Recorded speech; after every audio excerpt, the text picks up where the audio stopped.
Hello guys, welcome to my YouTube channel.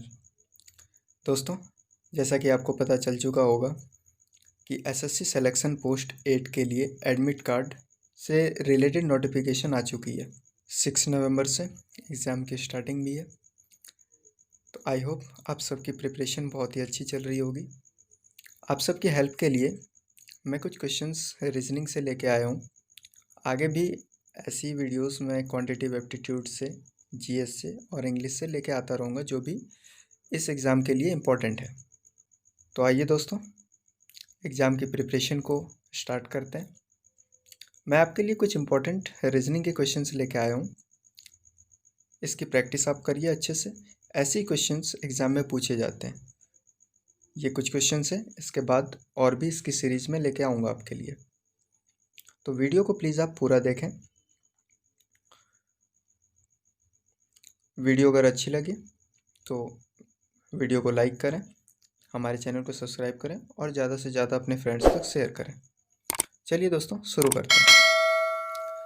तो जैसा हमारा पहला प्रश्न है, दिए गए विकल्प में से संबंधित शब्द को चुनिए। प्रतिरोध, ओम, विद्युत धारा और क्वेश्चन मार्क। हमारे पास 4 ऑप्शंस हैं: फैराडे, रेडियन, एम्पियर, वोल्ट। बताइए दोस्तों, जल्दी से जल्दी क्या आंसर हो सकता है इसका। देखिए, सबसे पहले हम इन दोनों में रिलेशन ढूंढने की कोशिश करते हैं। इसके बाद हमें इस क्वेश्चन मार्क के बदले में कौन सा वर्ड रखना है ये पता चल जाएगा।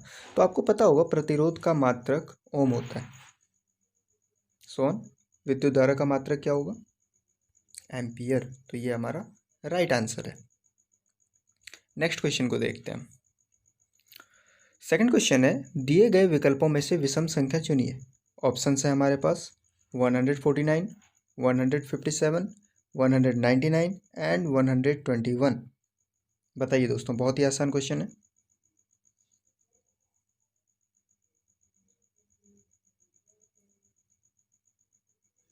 दोस्तों, आप देख सकते हैं ऑप्शन डी में जो हमारे पास 121 ये नंबर है, ये 11 का स्क्वायर होता है। 11 का स्क्वायर होता है 121। और हमारे पास जितने भी नंबर हैं, ये नंबर किसी के भी स्क्वायर नहीं है। तो जो हमारा राइट आंसर होगा वो होगा 121। ये हमारा राइट आंसर है। चलिए नेक्स्ट क्वेश्चन की ओर बढ़ते हैं। तो नेक्स्ट क्वेश्चन है दोस्तों हमारा, निम्नलिखित शब्दों में शब्दकोश में आने वाले क्रम के अनुसार शब्दों को हमें लिखना है। फर्स्ट शब्द है हमारा word jock, JOK। Second jockey, I think jockey की स्पेलिंग रॉन्ग हो गई है, सी छूट गया है। 1 सेकंड, यहाँ पे ना एक लेटर सी छूट गया है JO के बाद। ओके, तो सेकंड वर्ड है हमारा जॉकी। ठीक है। Next jocular and fourth jocund. इन वर्ड्स को हमें डिक्शनरी में ये किस ऑर्डर में आ सकते हैं इसके अकॉर्डिंग बताना है। तो ऑप्शन है आपके पास, first option fourth, second, first, third. Option B है सेकंड, थर्ड, फोर्थ, फर्स्ट। और ऑप्शन सी है सेकंड, थर्ड, फर्स्ट, फोर्थ। और ऑप्शन डी है फोर्थ, सेकंड, थर्ड, फर्स्ट।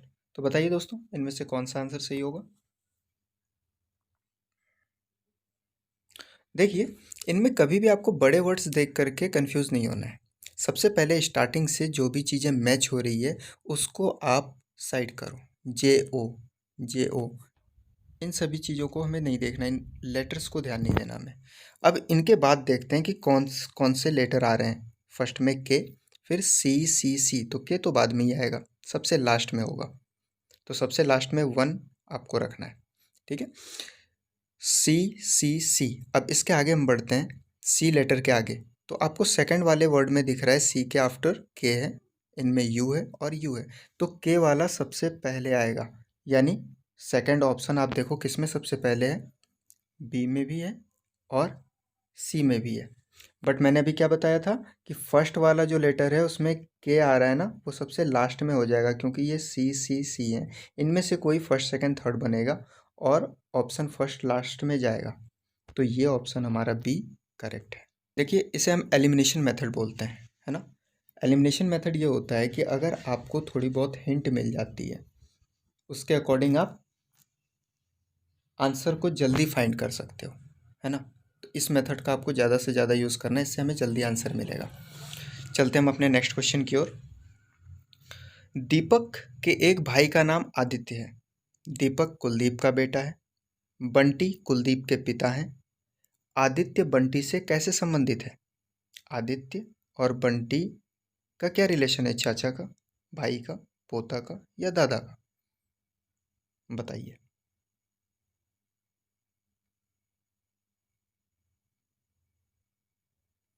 देखिए, इसमें आपको करना क्या है, स्टार्टिंग से, ये ब्लड रिलेशन का क्वेश्चन है।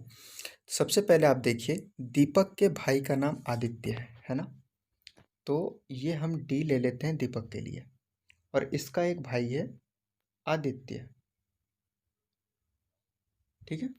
इसके बाद दीपक कुलदीप का बेटा है, यानी दीपक के पिताजी हैं कुलदीप। तो जो कुलदीप दीपक के पिताजी हैं वो आदित्य के भी पिताजी होंगे। अब बोला जा रहा है बंटी कुलदीप के पिता हैं, यानी कुलदीप के भी कोई पिताजी हैं जिनका नाम है बंटी, बी, ठीक है। ये मैंने बी लिखा है। अब रिलेशन किस में बतानी है आपको? बंटी और आदित्य, सॉरी, आदित्य बंटी से कैसे संबंधित है? ये आदित्य जो है वो बंटी से कैसे संबंधित है, इन दोनों के बीच की रिलेशन बतानी है, ठीक है।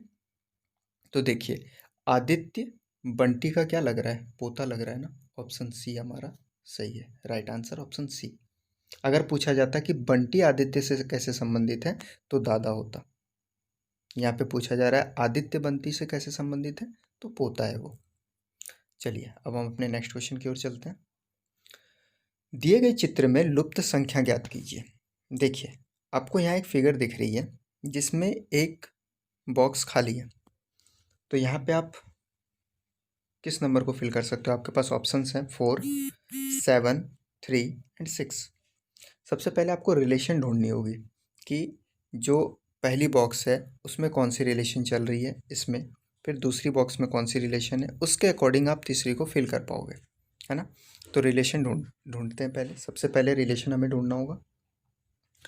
देखो दोस्तों, इन दोनों नंबर्स को आप ऐड करो, 9 एंड 7, 16, और 16 में से आप 5 को माइनस करो। 16 माइनस 5 आपको 11 मिल जा रहा है। सेम हम यहाँ भी चेक करते हैं, 6 + 4 10 एंड 10 माइनस 8 2 मिल जा रहा है, सही है। तो यही रिलेशन हमें यहाँ रखनी है कि 8 में हम किस नंबर को प्लस करें और उसके बाद 4 माइनस करें, जो कि 7 मिल जाएगा, ठीक है। तो आप देखिए, 8 में अगर हम 3 को प्लस करते हैं तो 8 + 3 11 मिलता है हमें। फिर 11 में से हम 7 को माइनस करेंगे तो मिल जाएगा हमें 4। इट मीन्स ये 3 जो है हमारा राइट आंसर है। ओके, राइट आंसर हमारा ऑप्शन सी, 3। चलते हैं नेक्स्ट क्वेश्चन की ओर। आंखें, आंसू, इन दोनों वर्ड्स में जो रिलेशन है उनसे रिलेटेड आपको ऑप्शन से वर्ड ढूंढना है।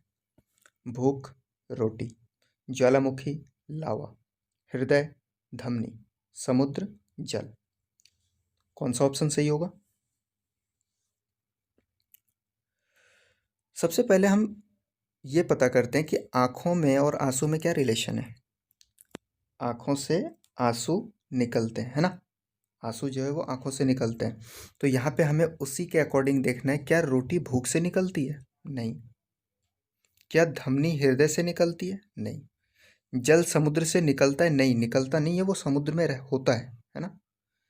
लेकिन ये लावा जो है वो ज्वालामुखी से निकलता है, ऑप्शन बी में। लावा ज्वालामुखी से निकलता है, इट मीन्स ऑप्शन बी हमारा करेक्ट आंसर है, ठीक है। आगे बढ़ते हैं। क्वेश्चन 7th है हमारा, 196, इसके बाद 256, फिर क्वेश्चन मार्क और 400। तो इस क्वेश्चन मार्क में आपको एक नंबर चूज करना है। ऑप्शन है हमारे पास 324, 204, 452 एंड 144। कौन से नंबर को आप फिल कर सकते हो, है ना। अगर हम एलिगेशन मेथड को लगाना चाहें तो आप देख सकते हो कि 196 किसी का स्क्वायर है, 256 भी है, 400 भी है। उसके अकॉर्डिंग ये दोनों ऑप्शन तो हो ही नहीं सकते क्योंकि ये किसी के स्क्वायर हैं ही नहीं। अब बचे हमारे पास दो ऑप्शन, दो में से हमें चूज करना होगा। तो दोस्तों 196 किस नंबर का स्क्वायर होता है? 14 का, है ना? 14 का स्क्वायर होता है।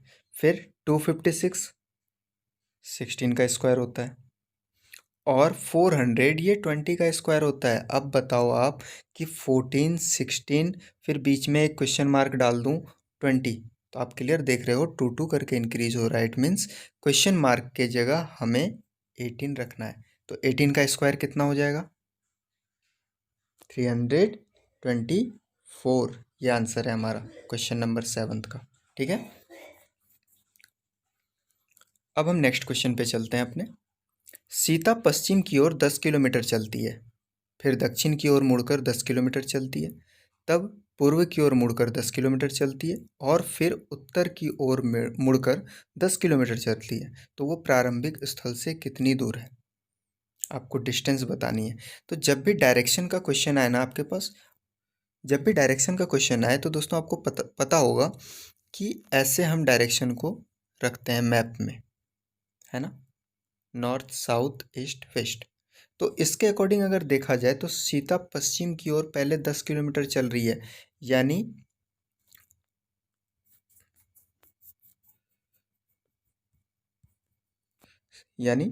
सीता 10 किलोमीटर, यहाँ मान लेते हैं ये इसका स्टार्टिंग पॉइंट है, ये मान लेते हैं इसका स्टार्टिंग पॉइंट है। यहाँ से ये चलती है 10 किलोमीटर पश्चिम की ओर, 10 किलोमीटर्स। ठीक है, इसके बाद ये दक्षिण की ओर मुड़ती है, तो दक्षिण हमारा नीचे हो जाएगा, दक्षिण की ओर मुड़ती है और 10 किलोमीटर चलती है। ठीक है, फिर पूरब की ओर मुड़कर 10 किलोमीटर चलती है, पूरब हमारा इस डायरेक्शन में होता है, 10 किलोमीटर चलती है। और फिर उत्तर, उत्तर हमारा ऊपर की ओर होता है, ऊपर भी मुड़ करके ये 10 चलती है। तो अब पूछा जा रहा है कि प्रारंभिक स्थल से, स्टार्टिंग पॉइंट से कितनी दूर है ये? तो आपको क्लियर दिख रहा है 0 किलोमीटर। ठीक है, हो गया सॉल्व। नेक्स्ट क्वेश्चन की ओर चलते हैं। निखिल अपने भाई रोहन से आयु में 8 वर्ष छोटा है। ठीक है, रोहन की आयु क्या होगी जब वह निखिल से आयु में 2 गुना बड़ा है? अच्छा, देखिए, सबसे पहले निखिल जो है ना वो अपने भाई रोहन से आयु में 8 वर्ष छोटा है। ठीक है, रोहन से छोटा है 8 वर्ष। तो रोहन की आयु क्या होगी जब वह निखिल से आयु में 2 गुना बड़ा है? तो देखिए, जैसा क्वेश्चन है ना उसके अकॉर्डिंग जो हमें ऑप्शन मिलने चाहिए, क्योंकि दोनों में 8 ईयर्स की डिफरेंस है और ये डबल बोल रहे हैं, तो ऑप्शन के अकॉर्डिंग अगर हम एलिगेशन मेथड को रखें तो जो भी ऑप्शन होगा वो मोर देन 8 होना चाहिए। उसके अकॉर्डिंग ये 3 तो हमारे ऐसे ही हट जा रहे हैं। एलिगेशन मेथड से आप डायरेक्ट इसके आंसर को 16 बोल सकते हो, लेकिन आप कहोगे नहीं सर ऐसे कैसे मान लें, तो ठीक है इसकी लॉजिक देते हैं। ओके, आइए लॉजिक देखते हैं क्या है। ठीक है, तो देखते हैं सबसे पहले कि इनकी आयु में डिफरेंस कितना है, 8 का। अब पूछा जा रहा है कि आयु में 2 गुना बड़ा हो जा रहा है। 2 गुना बड़ा कैसे हो जाएगा? जितने का डिफरेंस है उतना और ले लो आप, यानी कितनी आयु हो रही है, 16। अगर यहाँ पे छोटे भाई की आयु पूछा जाता तो हम 8 बताते, क्योंकि 8 और 8 वर्ष का इनका 8 ईयर्स का डिफरेंस है, 16 हो जाता। तो लॉजिक के अकॉर्डिंग करो या फिर एलिगेशन मेथड के अकॉर्डिंग करो, बस आपके सॉल्व करने का डायरेक्शन सही होना चाहिए। ठीक है, ठीक है दोस्तों, नेक्स्ट क्वेश्चन को देखते हैं।